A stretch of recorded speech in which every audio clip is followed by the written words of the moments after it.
There is a way in which I think American culture identities do view themselves as being outside of something, a kind of maverick culture.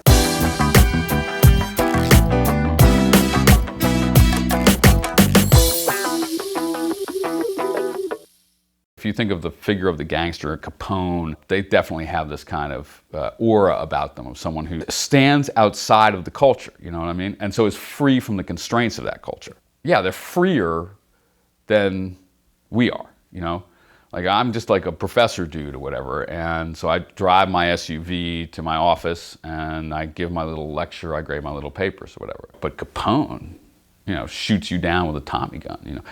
I think even some of the figures of rappers now, you know, someone like 50 Cent. Now again, there's a kind of tension because there's always a posse and there's a unity among a certain group of people, but there's also this idea of the romance of standing outside of the norms that I think is actually is central to hip hop, for instance. So I mean, I think in every dimension of popular culture, that's been a theme. It's not just being on the outside in the sense of having been excluded or banished, although that's certainly happened, but it's usually on the outside while doing the good work or working on behalf of virtue, a virtuous outsider. Faster than a speeding bullet, more powerful than a locomotive, able to leap tall buildings at a single bound, this amazing stranger from the planet Krypton, the Man of Steel, Superman.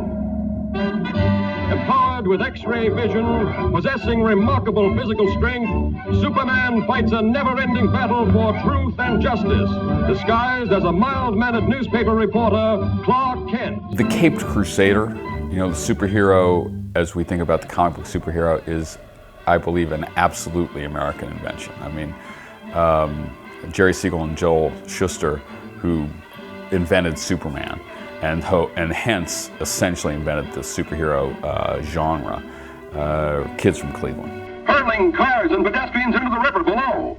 The police have warned everyone to remain in their homes. This looks like a job for Superman. I think what really informs the superhero genre is this kind of yearning to transcend the limits of the self, or to become great, you know? I mean, the yearning of mediocre people or average people to become amazing, you know? Or even to transcend the human condition altogether or something, you know? It's an amazingly potent fantasy. It's Superman!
Now, of course, there are various antecedents to this. I mean, like you say, the Nietzschean, I mean, Nietzsche uses the term Superman, and I'm not sure how that, you know, played into whether Siegel and Shuster were aware of this and were thinking of Nietzsche. Probably not. I mean, there's not a whole lot of like Nietzschean ideology in the early Superman comics. You could think about it in terms of the mythology developed by people like Emerson and Thoreau as well, their variety of individualism. I'm not sure that that's, to me, they may be connected culturally, but I don't think that there's certainly no direct connection. I mean, I don't think that Joel Shuster was reading Emerson and go, reading Self-Reliance or The American Scholar and then saying, hey man, that reminds me of like a guy in tights, flying through the air, rescuing, whatever, but lifting up cars. Here's some rugged individuals. How about the Looney Tunes?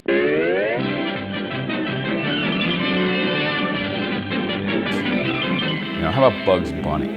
Now there is an Emersonian individual par excellence, it seems to me.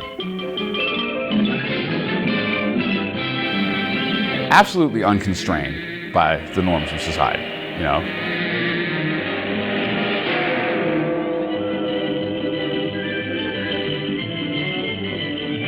Merry Christmas, Eddie. Elmer Fudd, okay, the eternal enemy of Bugs Bunny, Swapped by his own twacks.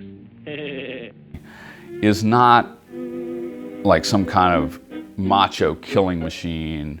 What he is, and he's not some kind of like hyper-effective police presence or something like that.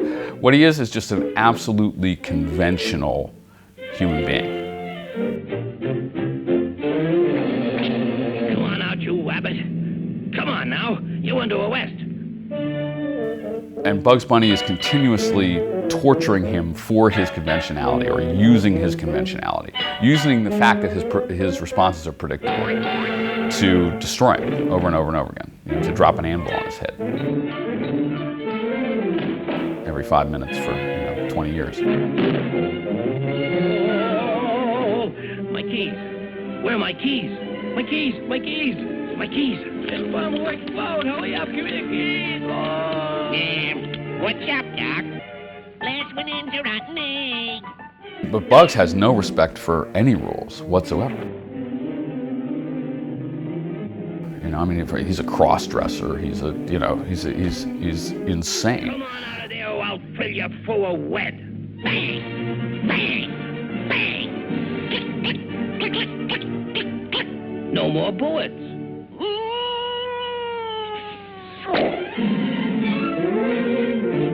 And he does exactly what he wants to do, at any given moment.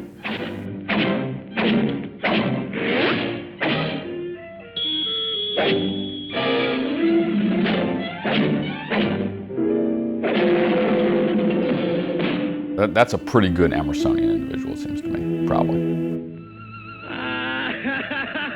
I'm just wasted a regiment. Come on, buck up. Don't cry. I'll give myself up. Here, take me in. You really mean it? It's not another twig. No, go ahead, snap 'em on. Okay, Doc, let's go. He's a lot more fun, maybe, than... Emerson was pretty fun, probably, but Bugs maybe a little more Before fun. you die, you can make one But that's the last development of his individuality. Yeah?